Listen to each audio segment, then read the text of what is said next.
Hello all, welcome back. तो आज का हमारा जो टॉपिक है वो है रोटेशन में सेकंड टॉपिक। पहले हमने मोमेंट ऑफ इनर्शिया किया पहला टॉपिक, तो आज हम सेकंड टॉपिक पर फोकस करने वाले हैं। उसका शॉर्ट इंट्रोडक्शन हमने पिछली क्लास में लिया था एंड इट इज टॉर्क। तो टॉर्क अबाउट अ पॉइंट हमने डिफाइन किया था। Torque about a point was defined as r cross f. r is the position vector and f is the force vector. तो torque vector is position vector cross force vector. Position किसकी position कहां से, ये important है। तो r vector is position of point of application, position of point of application, point of application from point of observation, from point of observation, that is defined as r vector। जहां से आप observe कर रहे हैं, वहां से जहां पर फोर्स एक्ट कर रही है उस जगह का पोजीशन वेक्टर है R vector. F vector is obviously the force vector. तो torque is also called as twisting effect of force, या फिर टॉर्क का एक और नाम है, it is also called moment of force. Moment of force, moment of force भी torque का ही नाम है। ट्विस्टिंग इफेक्ट ऑफ फोर्स भी टॉर्क को ही बोलते हैं एक तरीके से। तो यहां पर पिछली क्लास में हमने बात की थी, लेकिन फिर से एक बार लिख रहा हूं मैं। Torque can be written equal to, torque can be written equal to r perpendicular into f, torque का magnitude, or it can be written as r into f perpendicular, where r perpendicular will be component of position vector perpendicular to force and f perpendicular will be component of force vector perpendicular to position।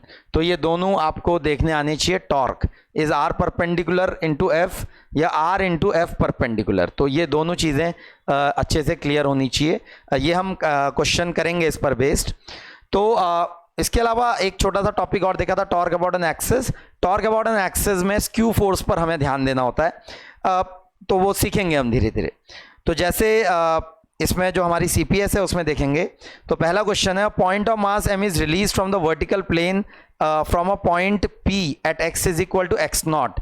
On the x-axis it falls vertically along the y-axis. Find the torque tau acting on the particle at a time t about origin। तो ये पहला question देखेंगे हम। हाँ, तो यहाँ पर ये ओरिजिन है और ये ओरिजिन से पार्टिकल जो है एक्स नॉट दूरी पे है। जो पार्टिकल है जिस पर हमें टॉर्क ऑब्जर्व करना है वो यहाँ से एक्स नॉट दूरी पे है और फिलहाल ये इस जगह प्रेजेंट है। अब यहाँ पर से रिलीज कर दिया तो falls vertically. Find the torque acting on the particle after time t about origin. तो अब ये यहाँ से रिलीज कर दिया तो ये ऑब्वियसली वर्टिकली फॉल करेगा। तो टी टाइम के बाद वो यहाँ कहीं पहुंच चुका होगा। टी टाइम में ये जो डिस्प्लेसमेंट हो गया होगा ये हाफ जी टी स्क्वायर हो गया होगा, ये वाला डिस्प्लेसमेंट। तो जब ये यहाँ कहीं पे पहुंचा है मेरा पार्टिकल, तो इस पर अभी भी ग्रेविटी नीचे की तरफ को लग रही है। तो क्वेश्चन है यहाँ पर, what is the torque about O of gravity after time t. तो ओ से अगर आप देखेंगे तो पोजिशन वेक्टर ये हो गया बेटा, this is the position vector, जिसकी वैल्यू मतलब अगर हम r बोलेंगे तो it will be root x naught square plus root of half g t square. तो यहां पर अगर इसकी वैल्यू देखेंगे तो क्या यहां पर टॉर्क हम एम जी इंटू आर लिखेंगे, इस torque is equal to m g into r? तो जवाब है नहीं, torque is not equal to m g into r. Torque is not equal to m g into r.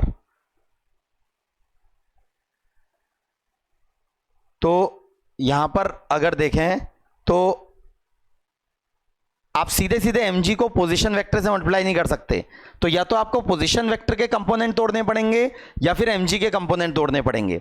तो यहां पर जो आसान काम है वो है पोजीशन वेक्टर के कंपोनेंट तोड़ना। अगर आप देखेंगे ध्यान से, वैसे हमको दोनों करने आने चाहिए, मतलब या तो r परपेंडिकुलर इंटू f करना होगा या r इंटू f परपेंडिकुलर करना होगा। तो यहां पर ये पोजीशन वेक्टर अगर देखेंगे तो इसका एक कंपोनेंट ये है और एक कंपोनेंट ये है। इसमें से ये वाला जो कंपोनेंट है ये mg के परपेंडिकुलर है और ये वाला कंपोनेंट जो है वो mg के पैरेलल है। तो यहां पर अगर टॉर्क निकालना होगा तो वो हो जाएगा mg इंटू आर परपेंडिकुलर। ये गलत है, torque will not be equal to mg into r, it will be r perpendicular. तो यहां पर आर परपेंडिकुलर की वैल्यू x नॉट के बराबर है। इसी क्वेश्चन को दूसरे तरीके से अगर मैं देखूं, फॉर एग्जांपल याला एंगल थीटा है, तो आप mg के अगर दो कंपोनेंट तोड़ते हैं तो याला कंपोनेंट थीटा, याला एंगल थीटा हो जाएगा, mg का याला कंपोनेंट हो जाएगा mg साइन थीटा, और याला हो जाएगा mg कॉस थीटा। इसमें से mg साइन थीटा जो है वो f परपेंडिकुलर है, तो मतलब अगर मैं f परपेंडिकुलर इंटू आर करूं तो हो जाएगा mg sign theta into position vector, फिर पूरे पोजिशन वेक्टर r से मल्टीप्लाई करूंगा। अगर आप ध्यान से देखेंगे तो r sine theta is right angle triangle में, तो this is nothing but x not, तो ये आंसर हो गया mg x नॉट। तो टॉर्क की वैल्यू आप ये वाला फॉर्मूला यूज करें, ये वाला फॉर्मूला यूज करें, दोनों से टॉर्क की वैल्यू एग्जैक्टली सेम है, which is mg into x not. mg into x not is the value of torque. तो मजे की बात क्या है देखेंगे यहां पर कि वो नीचे आते जाएगा तब भी टॉर्क की वैल्यू सेम रहेगी, टॉर्क की value will remain same even if it comes down, तो भी क्योंकि परपेंडिकुलर दूरी सेम है। ठीक है, next question number 2। Question number 2 is a very standard question, देखेंगे कभी कभी पूछे जाते हैं इस टाइप के सवाल। तो क्वेश्चन नंबर 2 में हमें फोर्स वेक्टर दिया है और हमें टॉर्क पूछा हुआ है। तो यहां पर जो आई कैप जे कैप के कैप में आपको चीजें दी हुई हैं, तो अगर आपको यहां टॉर्क निकालना है तो आपको बेसिक फॉर्मूला यूज करना है, which is position vector cross force vector. तो दो फोर्सेस दिए हैं, F1 वेक्टर और F2 vector are acting on a point, लेकिन दोनों अलग अलग पॉइंट पे एक्ट कर रही हैं। Find the torque on the body about a point, मतलब ये बॉडी है फॉर एग्जांपल, इस पॉइंट के अबाउट टॉर्क कैलकुलेट करना है हमें बॉडी पे।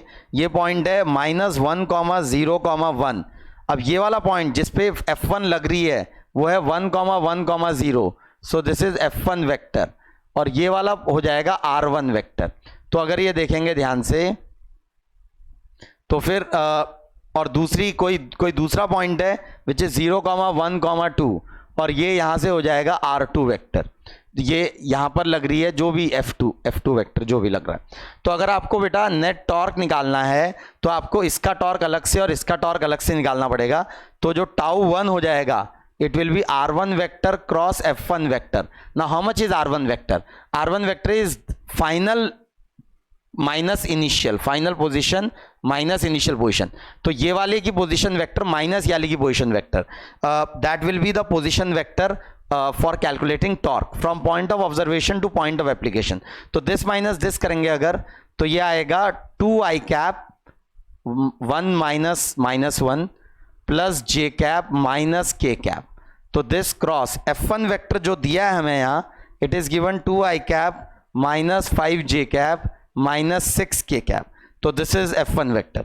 तो इसका क्रॉस प्रोडक्ट निकालने की टेक्निक मैंने सिखाई है बेटा आपको पहले, वैसे मैं फिर से एक बार बता रहा हूँ। इसको हम सॉल्व करेंगे with the help of Cramer's rule या डिटर्मिनेंट मेथड भी बोलते हैं उसको। इसमें क्या करते हैं, i j k ऐसे करके रखते हैं, और फिर ये हमारा जो नंबर्स हैं जो जिन दो वेक्टर्स को क्रॉस प्रोडक्ट करना है, तो 2 1 और -1, हाँ, तो 2 1 और -1। आर वेक्टर पहले होता है, ध्यान देंगे, torque is not F cross R, torque is R cross F।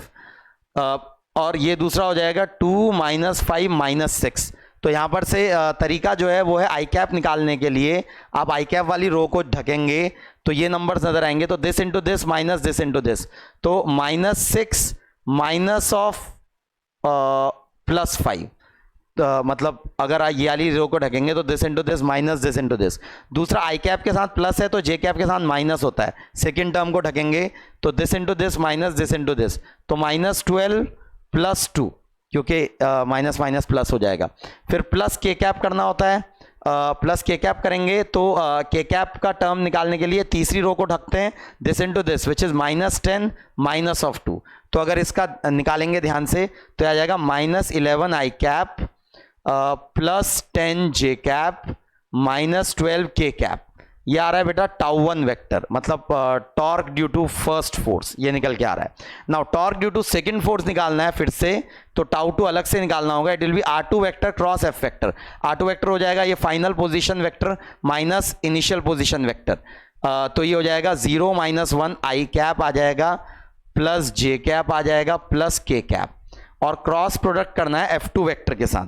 तो F2 वेक्टर अगर देखेंगे, हाँ, तो वो है minus I cap plus 2j cap minus k cap. तो ये हमारा F2 वेक्टर दिया है। तो इसका क्रॉस प्रोडक्ट निकालने के लिए फिर से एक बार क्रेमर्स रूल फिर से लगाएंगे, i j k ऐसे करके रखेंगे, और i के साथ ये r वेक्टर पहले आएगा, तो 1 1 और 1, और फिर उसके बाद फोर्स वेक्टर विच इज -1 2 और -1। तो फिर से अगर ये निकालें तो आई कैप वाला टर्म निकालने के लिए आई कैप वाली रो को ढकना पड़ेगा। तो यहाँ पर देखेंगे तो this into this minus this into this, तो 1 माइनस ऑफ -1 सॉरी 1 इंटू -1 -2, फिर माइनस जे कैप करना पड़ता है, जे कैप मतलब आई कैप के साथ प्लस, जे कैप के साथ माइनस, के कैप के साथ प्लस, तो दिस, तो -1 +1 अगर देखेंगे ध्यान से, this into this minus this into this, फिर के कैप के साथ वापस प्लस करना पड़ता है, this into this minus this into this, तो ये इस तरीके से हो जाएगा। तो ये आ जाएगा -3 आई कैप, ये 0 जे कैप हो गया, और +3 के कैप। तो ये दूसरे टॉर्क, दूसरी फोर्स का टॉर्क आ गया। और दोनों मतलब नेट टॉर्क अगर निकालेंगे तो it will simply be addition of τ1 and τ2। तो इनको ऐड करूंगा तो -14 I cap plus 10 J cap minus 9 K cap. Check करेंगे कहीं कैलकुलेशन मिस्टेक तो नहीं हुई है, अगर मिस्टेक हुई है तो प्लीज़ मुझे बताएंगे व्हाट्सएप पे। खुद अपने हाथों से एक बार चेक करेंगे, खुद अपने हाथों से करके वीडियो पॉज करके प्लीज़ खुद कैलकुलेशन करिए। कभी कभी ऐसे सवाल आ जाते हैं, रेयरली आते हैं लेकिन आ सकते हैं, तो ये निकालना आना चाहिए आपको, क्रॉस प्रोडक्ट निकाल के टॉर्क निकालना आना चाहिए। नाउ यहीं पर से एक इंपॉर्टेंट बात भी हम सीख लेते हैं, वो है टॉर्क की डायरेक्शन डिसाइड करना। तो टॉर्क की डायरेक्शन अगर आप देखें, torque is nothing but it is defined as r cross f। तो जो क्रॉस प्रोडक्ट की डायरेक्शन निकालना हमने सीखा है राइट हैंड रूल से, तो वो याद रखना है आपको।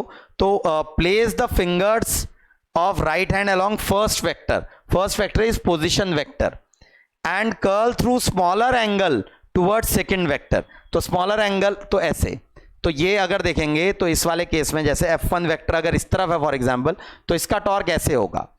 Now for example F2 vector इस तरफ होता फॉर एग्जांपल, तो उस केस में टॉर्क अगर निकालता मैं तो वो ऐसे करके आएगा, मतलब आउटवर्ड, या तो मैं आउटवर्ड बोलूंगा या बोलूंगा एंटी क्लॉकवाइज, और दूसरा ये F1 का टॉर्क या तो इनवर्ड बोलूंगा या बोलूंगा क्लॉकवाइज, दोनों एक ही बात है।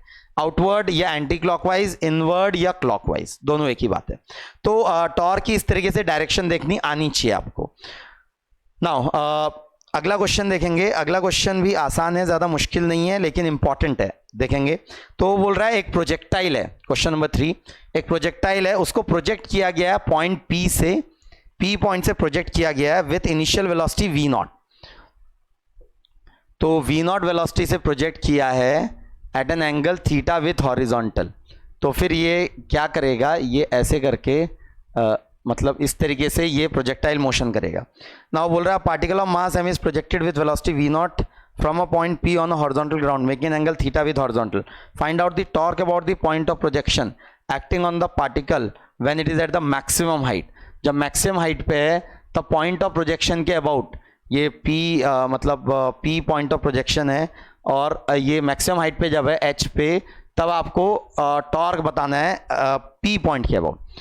तो यहाँ पर देखेंगे तो इस जब इस पॉइंट पे है तो वेलोसिटी तो राइट को होगी, बट टॉर्क निकालने के लिए हमें वेलोसिटी से मतलब नहीं होता है, टॉर्क निकालने के लिए हमें फोर्स से मतलब होता है। तो फोर्स ग्रेविटी की लग रही है जिसका हमें टॉर्क निकालना है, तो mg डाउनवर्ड लग रही है।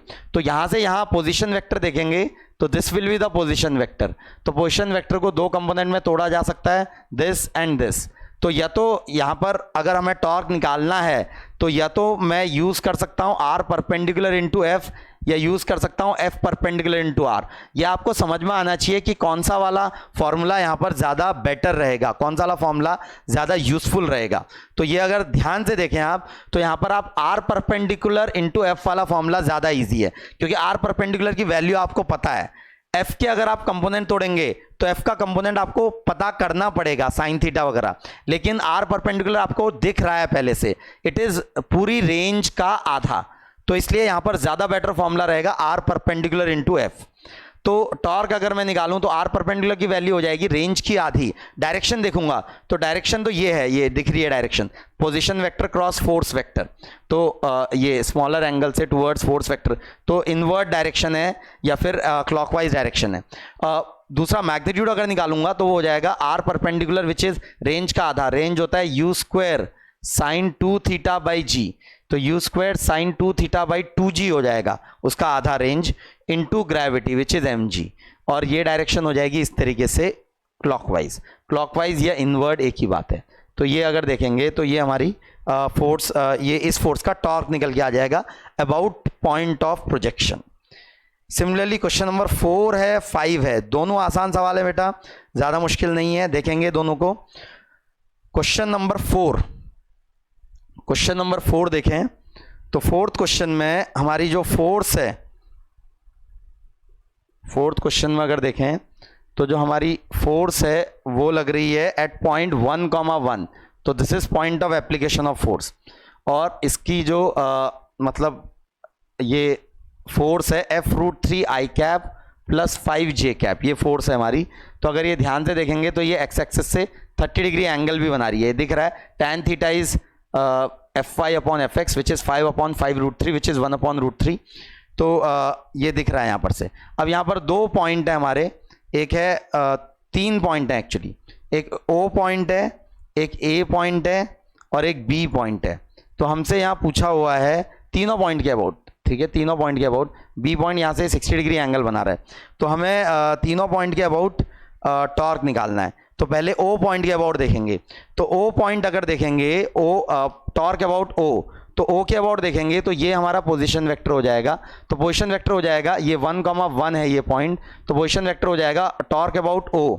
तो टॉर्क अबाउट O मैं निकाल रहा हूं पहले, तो टॉर्क अबाउट O अगर मैं निकालूं तो पोजीशन वेक्टर जो हो जाएगा it will B this minus this which will I cap plus J cap, इसको क्रॉस प्रोडक्ट करना पड़ेगा this 5√3 I cap plus 5J cap के साथ। तो यहाँ पर आप सिंपली क्रॉस प्रोडक्ट यूज़ कर सकते हैं। आपको याद होगा, अगर मैंने IJK का साइन याद रखने के लिए, मतलब इनके क्रॉस प्रोडक्ट जो आपस में होते हैं उनको याद रखने के लिए टेक्निक बताई थी, फिर से बता रहा हूँ।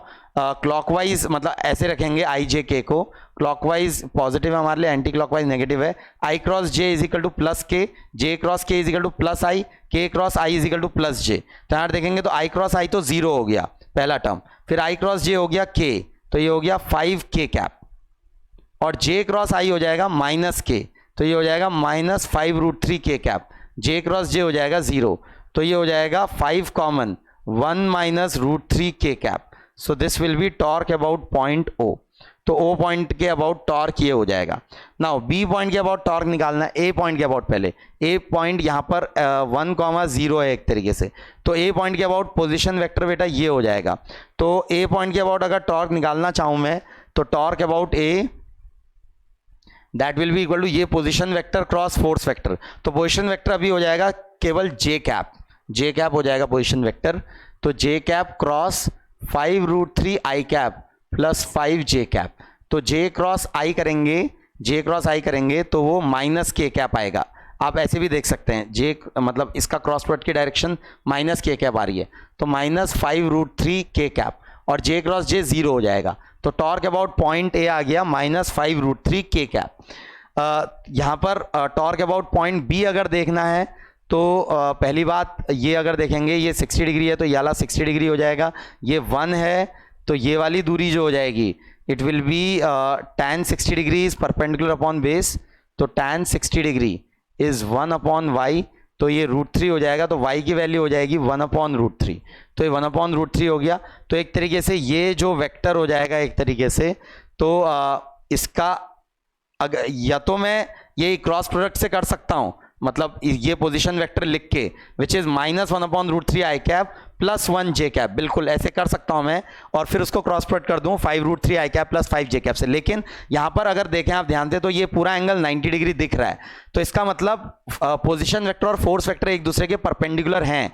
तो आप सीधे सीधे पोजीशन वेक्टर का मैग्नीट्यूड निकालिए, फोर्स का मैग्नीट्यूड निकालिए, और दोनों को मल्टीप्लाई कर दीजिए, और डायरेक्शन हमको दिख रही है, डायरेक्शन इज ये position vector cross it is inside the plane which is minus के कैप। तो यहाँ पर अगर देखेंगे तो ये अगर देखेंगे तो ये वाली वैल्यू जो हो जाएगी it will be root of 1 plus या फिर 1 अपॉन साइन 60, मतलब रूट 3 बाई 2 बाई रूट 3 या रूट ऑफ 1 प्लस 1 अपॉन 3। तो ये 2 बाई रूट 3 ये मैग्नीट्यूड है पोजीशन वेक्टर का। तो यहाँ पर क्योंकि पोजीशन वेक्टर और फोर्स वेक्टर एक दूसरे के परपेंडिकुलर हैं तो टॉर्क मैं सीधे सीधे लिख सकता हूँ 2 बाई रूट 3 मल्टीप्लाइड बाई इसका magnitude which is 5 into root of इसका स्क्वायर प्लस इसका स्क्वायर विच इज 4। तो 5 इंटू रूट 4 और डायरेक्शन आप अलग से कैलकुलेट कर सकते हैं माइनस के कैप। मतलब हमेशा ज़रूरी नहीं है आप आई कैप जे कैप में ही यूज़ करें, कभी कभी सीधे सीधे भी आप बिना आई कैप जे कैप का यूज़ करें। आपको दिख रहा है सिंपल सिचुएशन है तो इस तरीके से किया जा सकता है। तो ये अगर देखेंगे तो 5 2 10 और 20, तो 20 बाई रूट 3 माइनस के कैप। तो this will be the answer for torque about point B. ठीक है, तो इस तरीके से तो यहां पर से जो इंपॉर्टेंट बात हम सीख रहे हैं वो ये सीख रहे हैं कि torque of same force about different points can be different. ये हम बार बार देख रहे हैं कि अलग अलग पॉइंट से अलग अलग टॉर्क हो सकता है, इट इज क्वाइट पॉसिबल। तो टॉर्क ऑफ, इसको नोट करेंगे please, torque of same force, torque of same force about different points about different points can be different, about different points can be different। तो torque of same force about different points can be different, अलग अलग points के about अलग अलग torque हो सकता है। ठीक है, नेक्स्ट क्वेश्चन नंबर 5 काफी इजी है, देखेंगे खुद करेंगे, एक बार वीडियो पॉज करके खुद ट्राई करेंगे बेटा एक बार, और फिर उसके बाद सोल्यूशन देखेंगे। सोल्यूशन मैं कर रहा हूं लेकिन एक बार ट्राई करेंगे खुद वीडियो पॉज करके, ज्यादा मुश्किल नहीं है। क्वेश्चन नंबर 5, तो ये मेरा पॉइंट है 3,5, 3,5 पे फोर्स लग रही है इस तरफ को विच इज 10 आई कैप। तो 10 आई कैप की फोर्स लग रही है। यहां पर दो अलग अलग पॉइंट हैं हमारे, एक ये वाला पॉइंट है 0,5 और एक ये वाला पॉइंट है 3,0। तो और एक ओरिजिन है ही। तो आप हमको तीनों पॉइंट के अबाउट टॉर्क बताना है। पहले ए के अबाउट देखेंगे, ये ए है ये बी है। तो टॉर्क अबाउट ए अगर मैं निकालना चाहूँ बेटा, तो अगर आप देखेंगे तो this is the position vector. Position vector और force vector actually same direction में है, मतलब उनके बीच का एंगल 0 डिग्री है। तो torque about A will be simply 0, क्योंकि दो वेक्टर्स उनके बीच का एंगल 0 है, 180 डिग्री होगा तो उनका क्रॉस प्रोडक्ट 0 आएगा। दूसरा टॉर्क अबाउट ओ अगर मैं निकालना चाहूं तो ये मेरा पोजीशन वेक्टर हो जाएगा, फोर्स वेक्टर इधर है, तो आप आर परपेंडिकुलर इंटू एफ कर सकते हैं। आर वेक्टर के दो कंपोनेंट हैं, दिस एंड दिस। ये वाला कंपोनेंट जो है फोर्स के पैरेलल है, ये वाला कंपोनेंट फोर्स के परपेंडिकुलर है। तो अगर देखेंगे तो इस पॉइंट के अबाउट देखेंगे अगर, तो ये इस पॉइंट के अबाउट देखेंगे तो टॉर्क निकालना है इस फोर्स का, तो आपको ये वाले कंपोनेंट से मल्टीप्लाई करना पड़ेगा। तो ये वाला कंपोनेंट कितना है, ये वाला कंपोनेंट है torque about O will be r perpendicular into F and this is 5, मतलब ये 3,5 है, तो ये हो जाएगा 5 इंटू 10। और डायरेक्शन देखेंगे तो माइनस के कैप आ रही है, इट इज माइनस के कैप, तो minus 50 K cap. This is torque about O. अगला है टॉर्क अबाउट पॉइंट बी। तो बी पॉइंट के अबाउट देखेंगे तो फिर से आर परपेंडिकुलर इनटू एफ। तो यहां पर तो जो पोजीशन वेक्टर है वही फोर्स वेक्टर के परपेंडिकुलर है, और ये भी 5 है इंटू 10, और ये भी डायरेक्शन माइनस के कैप होगा, तो माइनस 50 के कैप। तो अगर आप ध्यान से देखेंगे तो ओ पॉइंट और बी पॉइंट दोनों के अबाउट टॉर्क बराबर निकल के आ रहा है which is minus 50 K cap, और ए पॉइंट के अबाउट 0 निकल के आ रहा है। Next question number 6, find the torque about the axis passing through point P.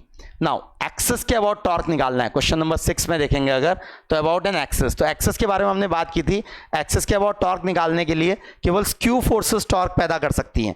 Intersecting force with the axis and parallel force to the axis वो torque पैदा नहीं करेंगी।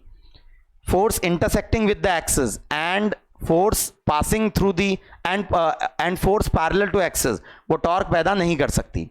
तो ये वाला एंगल थीटा है फॉर एग्जांपल, ये मेरा पॉइंट है P, ये सेंटर है हमारा जो भी रिंग है, तो एक एक्सेस पास कर रही है यहां से, तो हमें बताना है टॉर्क ऑफ वेट।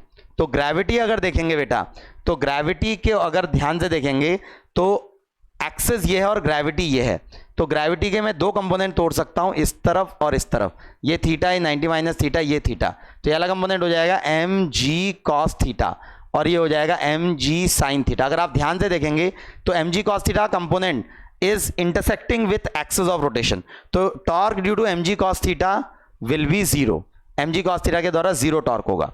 अगला एम जी साइन थीटा का जो कंपोनेंट है, it is Q with this axis, it is Q, तो इस डायरेक्शन में देखेंगे तो ये परपेंडिकुलर जो है वो आर के बराबर है, तो torque about point P will be m g sine theta, और ये 90 डिग्री का एंगल है पोजीशन वेक्टर और इसके बीच, तो m g sine theta into r, and the direction is इस तरीके से क्लॉकवाइज, तो torque of gravity is m g sine theta into r. Next question number 7, तो क्वेश्चन नंबर 7 देखेंगे, क्वेश्चन नंबर 7, तो 7th क्वेश्चन अगर मैं देखूं, 7th क्वेश्चन में जो सिस्टम है इसे बोला जाता है कोनिकल पेंडुलम। ये पहली बार नहीं देख रहे हैं हम, ये हमने सर्कुलर मोशन में भी देखा हुआ है कोनिकल पेंडुलम का सिस्टम, तो ये सिस्टम से हम ऐसा नहीं पहली बार हम ऑब्जर्व कर रहे हैं सिस्टम को, ये सिस्टम हमने पहले भी ऑब्जर्व किया हुआ है। तो यहाँ पर ये एक बॉब है जो कि एक रस्सी से बंधा हुआ है और ये सर्कुलर मोशन कर रहा है, ये रस्सी की लेंथ एल है, ये एंगल थीटा है। अब ये एक तरीके से लाइन है जेड एक्सिस और ये है कुछ एक्स एक्सिस और y axis in its plane है, मतलब इसी प्लेन में है वाई एक्सिस, और z एक्सिस इस प्लेन के परपेंडिकुलर है, तो xy प्लेन एक तरीके से हॉरिजॉन्टल प्लेन है जिसमें वो सर्कुलर मोशन कर रहा है और z एक्सिस उसके परपेंडिकुलर है इस तरीके से ना। वो पूछ रहा है हमसे, ध्यान से देखेंगे, a bob of mass m is suspended, तो m मास का बॉब है तो इस पर ऑब्वियसली ग्रेविटी ऐसे लग रही होगी और ये टेंशन इस तरफ को लग रही होगी, दो ही फोर्सेज लग रही हैं इस पे। Bob is moving in horizontal circle, find the torque of gravity and tension about point O and O dash. याला पॉइंट O है बेटा और याला पॉइंट O डैश है, तो पहले अबाउट O निकालता हूं, तो अबाउट O पहले निकालते हैं जरा, अबाउट O पहले टॉर्क ऑफ ग्रेविटी, तो ग्रेविटी का टॉर्क निकालने के लिए पोजीशन वेक्टर ये हो जाएगा L उसकी मैग्नीट्यूड हो जाएगा, तो आप या तो R इंटू मतलब इसके कंपोनेंट ले सकते हैं ग्रेविटी के, या फिर पोजीशन वेक्टर के कंपोनेंट ले सकते हैं, दोनों से आंसर सेम आएगा, कोई अलग अलग आंसर नहीं आएगा। अगर आप देखेंगे तो torque of gravity about O की बात कर रहा हूं मैं, तो टॉर्क ऑफ ग्रेविटी देखेंगे तो mg के अगर मैं कंपोनेंट लूं तो फिर ये थीटा है तो ये भी थीटा, तो ये पोजीशन वेक्टर के परपेंडिकुलर जो कंपोनेंट है it will B mg sign theta, तो mg साइन थीटा, तो ये f परपेंडिकुलर हो गया इनटू r, और डायरेक्शन अगर देखेंगे तो डायरेक्शन ऐसे दिख रही है विच इज इस तरीके से एंटी क्लॉकवाइज। तो इसी को आप कर सकते थे ग्रेविटी इंटू आर परपेंडिकुलर से, तो इसके भी दो कंपोनेंट, पोजीशन वेक्टर का एक कंपोनेंट ये हो गया, ये हो गया, इसमें से याला कंपोनेंट ग्रेविटी के पैरेलल है और याला कंपोनेंट ग्रेविटी के परपेंडिकुलर है, तो torque of gravity about O इसको mg into l sine theta भी लिखा जा सकता है और डायरेक्शन अभी भी वही आएगी। तो आप देखेंगे तो दोनों से आंसर सेम आ रहा है, मतलब ये मैंने किया आर इंटू एफ परपेंडिकुलर और ये वाला मैंने किया आर परपेंडिकुलर इंटू एफ, तो दोनों से आंसर सेम आ रहा है, अलग अलग आंसर नहीं आएगा, ठीक है। दूसरा torque of tension about O अगर देखेंगे तो it is zero, torque of tension about O is zero, O point के अबाउट टेंशन का टॉर्क जीरो है क्योंकि tension is passing through point O, तो उसका पोजीशन वेक्टर टेंशन के साथ 180 डिग्री एंगल बना रहा है, तो इसलिए टॉर्क उसका जीरो हो गया। नाउ अबाउट O डैश, तो O डैश की अगर मैं बात करूं तो O डैश पॉइंट के अबाउट कितना टॉर्क है अगर ये देखने की कोशिश करें तो O डैश पॉइंट के अबाउट देखेंगे तो ग्रेविटी के लिए ये पोजीशन वेक्टर हो गया, position vector is L sine theta, तो torque of gravity will be R perpendicular into F, तो यहां पर सीधे ही हम कर सकते हैं क्योंकि ये एंगल 90 डिग्री है, तो R परपेंडिकुलर हो गया L साइन थीटा, तो mg into L sine theta, तो ये हो जाएगा टॉर्क ऑफ ग्रेविटी, फिर से वही आ गया एक तरीके से, और इसकी डायरेक्शन जो आ रही है वो भी इसी तरीके से आ रही है same. Torque of gravity same दिख रहा है लेकिन टॉर्क ऑफ टेंशन यहां पर सेम नहीं दिख रहा है। अगर आप ध्यान से देखें तो टेंशन का टॉर्क पिछली बार जीरो था लेकिन इसके अबाउट है, तो इसके अबाउट देखेंगे तो ये ऐसे करके टॉर्क आएगा, ये थीटा है, ये थीटा है, तो ये हो जाएगा T cos theta into m g, T cos theta into F perpendicular into r, which r is l sine theta. ना अगर आप देखेंगे तो टी कॉस थीटा किसके बराबर है, क्योंकि ये अगर कोनिकल पेंडुलम की तरफ मूव कर रहा है तो इसको ग्रेविटी को बैलेंस करना पड़ेगा। It is actually m g into l sine theta, और इसकी डायरेक्शन जो है, डायरेक्शन अगर देखेंगे position vector cross force vector, so it is going inside the plane, मतलब ऐसे करके, तो गोइंग इनसाइड द प्लेन। तो अगर आप देखेंगे दोनों टॉर्क का मैग्नीट्यूड सेम है, तो नेट टॉर्क अगर मैं बोलूं यहां पर अबाउट पॉइंट ओ डैश, तो इट विल बी जीरो। तो ओ डैश के अबाउट नेट टॉर्क जीरो है, ओ के अबाउट नेट टॉर्क जीरो नहीं था, और इसका second net torque about axis O dash. Now ये इंपॉर्टेंट है, तो ओ डैश के अबाउट अगर देखेंगे, पूरी एक्सिस के अबाउट टॉर्क अगर देखना है आपको, तो एक्सिस के अबाउट टॉर्क देखने के लिए आपको ध्यान देना होगा स्क्यू फोर्स पे। ना तो इंटरसेक्टिंग फोर्स टॉर्क पैदा करेगी, ना पैरेलल फोर्स टॉर्क पैदा करेगी। अगर आप ध्यान से देखेंगे तो एम जी ओ डैश के पैरेलल है, तो ओ डैश के अबाउट अगर मुझे देखना है तो torque of gravity will be zero. Why? Because the force is parallel to axis, parallel to axis है, तो इसलिए उसका टॉर्क जीरो होगा। दूसरा, torque of tension will also be zero. Why? Because it is intersecting, तो intersecting है axis के साथ, इसलिए उसका टॉर्क जीरो होगा। तो मतलब ओ डैश के अबाउट दोनों फोर्सेस का टॉर्क जीरो है, ग्रेविटी का भी और टेंशन का भी। तो ये इस तरीके से आपको टॉर्क देखने आने चाहिए। नेक्स्ट, अगला जो कंसेप्ट है हमारा वो है टॉर्क ड्यू टू कपल या कपल फोर्सेस। तो व्हाट आर कपल फोर्सेस, जरा समझें। हाँ, तो कपल फोर्सेस किन्हें बोला जाता है?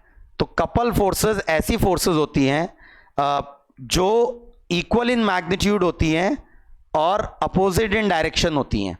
जैसे फॉर एग्जांपल, लेकिन वो न्यूटन थर्ड लॉ पे ऐड नहीं होती, एक ही बॉडी पे लग रही हैं दोनों फोर्सेस, एक ही ऑब्जेक्ट या बॉडी पे लग रही हैं। जैसे ये फॉर एग्जांपल दो पॉइंट हैं, इस पे ये फोर्स लग रही है इस तरफ को F1, और ये फोर्स इस तरफ को लग रही है F1, इसका मैग्नीट्यूड F के बराबर है फॉर एग्जांपल, और ये F2 लग रही है और इसका मैग्नीट्यूड भी F के बराबर है, और डायरेक्शन में दोनों एग्जैक्टली अपोजिट हैं एक दूसरे के। मतलब एक तरीके से F2 vector is minus F1 vector, तो F2 vector is minus F1 vector. तो यहां पर अगर देखेंगे तो टॉर्क ऑफ मतलब इन फोर्सेस से जो टॉर्क पैदा, ऐसी फोर्स को पहली बात कपल फोर्सेस बोला जाता है, जिन फोर्सेस का मैग्नीट्यूड सेम होता है और डायरेक्शन एग्जैक्टली अपोजिट होती है, and they are acting on same object, then such forces are called couple forces. तो इनका टॉर्क कितना होता है वो जरा देखेंगे। तो मान लेते हैं इनके बीच का डिस्टेंस है d, d इन दोनों फोर्सेस के बीच की दूरी है। तो अगर मैं किसी पॉइंट के अबाउट टॉर्क निकालूं, जैसे इसी पॉइंट के अबाउट टॉर्क निकालना है मुझे, ये वाले पॉइंट के अबाउट टॉर्क निकालना है, मतलब अलग अलग पॉइंट हैं, ये ए है ये बी है, तो अबाउट ए अगर मुझे निकालना है, ए पॉइंट के अबाउट अगर मैं निकालना चाहूं टॉर्क, तो अबाउट ए जो टॉर्क होगा तो खुद इस फोर्स का टॉर्क जीरो हो जाएगा। तो मतलब जो ए से पास कर रही है, तो टॉर्क जो होगा वो केवल याली फोर्स का होगा, तो it will B F2 vector cross D vector. D vector में ए से बी वाले वेक्टर को डी वेक्टर बोल रहा हूं, तो ये हो जाएगा F2 vector cross D vector. तो इसका जो एक तरीके से मैग्नीट्यूड हो जाएगा, जरूरी नहीं है 90 डिग्री एंगल पे ही होते ये, नहीं ये तो 90 डिग्री पे ही होगा क्योंकि ये पैरेलल हैं फोर्सेस। हाँ 90 डिग्री पे ही होगा क्योंकि ये d जो होगा it will be the shortest distance between them. तो इसकी वैल्यू अगर देखेंगे तो f इंटू डी के बराबर आ गई, और डायरेक्शन आ रही है इस तरीके से क्लॉकवाइज। अब दूसरा टॉर्क अबाउट b देखें अगर बेटा, तो b पॉइंट पर अपने आप को इमेजिन करिए, तो b पॉइंट पर अगर आप बैठे हैं तो b पॉइंट के अबाउट टॉर्क अगर देखेंगे तो ये वाली फोर्स का टॉर्क जीरो होगा, b पॉइंट के अबाउट F2 का खुद का टॉर्क जीरो होगा, तो F1 का टॉर्क दिखेगा। F1 का टॉर्क देखें तो ऐसे दिखेगा F1 का टॉर्क, इसके अबाउट ये भी डायरेक्शन जो है वो इनवर्ड या क्लॉकवाइज है, तो इसका मैग्नीट्यूड ये हो जाएगा F1 vector cross D vector. फिर से F1 और D के बीच का एंगल 90 डिग्री है, तो ये सिंपली हो जाएगा F1D और डायरेक्शन सेम, मतलब FD। तो अगर आप देखें A और B दोनों पॉइंट के अबाउट टॉर्क एग्जैक्टली सेम है, एग्जैक्टली सेम है दोनों पॉइंट के अबाउट टॉर्क। बल्कि मैं किसी और पॉइंट के अबाउट टॉर्क निकालना चाहूं, जैसे फॉर एग्जांपल ये कोई जनरल पॉइंट है C, कोई भी जनरल पॉइंट है एनी अदर पॉइंट, तो इसके अबाउट टॉर्क निकालना चाहूं तो ये मेरा पोजीशन वेक्टर हो गया, पहला और ये दूसरा पोजीशन वेक्टर, तो r1 वेक्टर और r2 वेक्टर। तो यहां पर टॉर्क अबाउट c अगर मैं निकालना चाहूं बेटा, तो नेट टॉर्क विल बी ये वाली फोर्स का टॉर्क प्लस ये वाली फोर्स का torque, it will B f1 vector sorry r1 vector cross f1 vector plus r2 vector cross f2 vector. जरा ध्यान से देखेंगे बेटा, हमें पता है कि f2 vector is equal to minus f1 vector, ये हमें पता है। कपल का मतलब ही ये है कि दोनों फोर्सेस का मैग्नीट्यूड सेम होगा, डायरेक्शन अपोजिट होगी, तो f2 वेक्टर की जगह माइनस f1 वेक्टर लिखा जा सकता है। तो r1 vector minus r2 vector cross f1 vector, इस तरीके से मैं लिख सकता हूं इसको। Now what is r1 vector minus r2 vector, अगर आप देखेंगे ध्यान से तो इट इज एक्चुअली सॉरी ये मैं गलत लिख रहा था, ये d क्रॉस f होगा, हाँ ये d क्रॉस f1 होगा, d वेक्टर क्रॉस f2, हाँ ये मतलब मैग्नीट्यूड सही है, थोड़ा पहले पोजीशन वेक्टर आता है। तो ये अगर देखेंगे तो r1 vector minus r2 vector, r1 vector minus r2 vector cross f1 vector. तो यहाँ पर अगर देखेंगे एक मिनट, टॉर्क अबाउट a ये f2 वेक्टर होगा और टॉर्क अबाउट b ये होगा दिस क्रॉस f1 वेक्टर, ठीक है। तो ये अगर देखेंगे तो r1 vector minus r2 vector, it will be minus d vector, तो minus d vector cross f1 vector, minus d vector cross f1 vector, एक minute, minus d vector cross f1 vector, हाँ सही है। टॉर्क अबाउट b भी minus d था, minus d cap अगर मैं right side को कंसिडर कर रहा हूं तो ये माइनस मतलब पोजीशन वेक्टर माइनस डी होगा। तो अगर आप ध्यान से देखेंगे तो टॉर्क अबाउट सी पॉइंट जो निकल के आ रहा है वो और टॉर्क अबाउट बी सेम निकल के आ रहा है, तो मतलब torque about C is equal to torque about B is equal to torque about A which is equal to F into D, और ये डायरेक्शन ऐसे होगी। तो मतलब क्या मीनिंग है इस बात का? इस बात का ये मतलब है कि अगर कपल फोर्सेस लग रही हैं किसी ऑब्जेक्ट पे तो कपल फोर्सेस की नेट फोर्स तो जीरो होती है, उनकी एफ नेट इज जीरो, लेकिन tau net is not zero, tau net is not zero, net torque is not zero. Net torque उसका होता है force into distance between the forces, और डायरेक्शन आप देख सकते हैं किसी भी एक पॉइंट पर बैठकर। मतलब कपल फोर्सेस का टॉर्क हर पॉइंट के अबाउट सेम होता है, it is same about any point, कोई भी पॉइंट आप ले लीजिए, हर पॉइंट के अबाउट कपल फोर्सेस का टॉर्क सेम निकल के आएगा। तो ये बड़ी ही इंटरेस्टिंग चीज है, तो ये इसका प्रूफ है। बाकी point of application of force एक कंसेप्ट है, तो इसको डिटेल में हम बाद में करेंगे, अभी स्किप कर रहे हैं इसको, बिल्कुल एंड में कराऊंगा मैं विथ टॉपलिंग। तो point of application of force का कंसेप्ट मैं टॉपलिंग के साथ कराऊंगा बिल्कुल एंड में। अभी ये दो क्वेश्चन हम स्किप कर रहे हैं, 8th और 9th, ठीक है। हाँ, तो ये आज हमने बेटा टॉर्क के बारे में बहुत डिटेल में बात की, अच्छे से बात की, और नेक्स्ट क्लास जो होगी हमारी it will be about Newton's law of rotation. तो रोटेशन के न्यूटन्स लॉ की बात करेंगे हम। तो रोटेशन का न्यूटन्स लॉ, जो ट्रांसलेशन का न्यूटन्स लॉ होता है वो F vector is equal to m a vector. Rotation का न्यूटन्स लॉ होता है tau vector is equal to I alpha, तो torque is equal to I alpha. तो दिस इज एक्चुअली मतलब आप इसी इक्वेशन से ला सकते हैं कि भाई आर क्रॉस एफ कर दीजिए और इसको आर क्रॉस एम, तो ए एम तो कांस्टेंट है, तो यहां पर इसको अगर देखेंगे तो a can be written as alpha R, तो ये actually alpha vector cross R vector हो जाता है। तो फिर उसके बाद आप इसको इनको अगर जोड़ेंगे आपस में तो वो आई निकल के आ जाता है, मोमेंट ऑफ इनर्शिया निकल के आता है। डेरिवेशन हमारे कोर्स में नहीं है फिलहाल इसकी कंप्लीट डेरिवेशन, लेकिन ये न्यूटन सेकेंड लॉ से ही निकल के आता है, ये समझेंगे। Actually this is Newton second law for rotation, this is Newton second law for rotation, Newton's second law for rotation. Torque is equal to I alpha, Newton second law for rotation, torque is equal to I alpha. मतलब force की जगह torque ने ले ली, मास की जगह moment of inertia ने ले ली, और एसीएम की जगह एल्फा ने ले ली, तो torque is equal to I alpha. This is Newton second law for rotation. तो अगली क्लास में हम इसी पर बेस्ड थियरी और प्रॉब्लम सॉल्विंग स्टार्ट करेंगे, ठीक है। Thank you.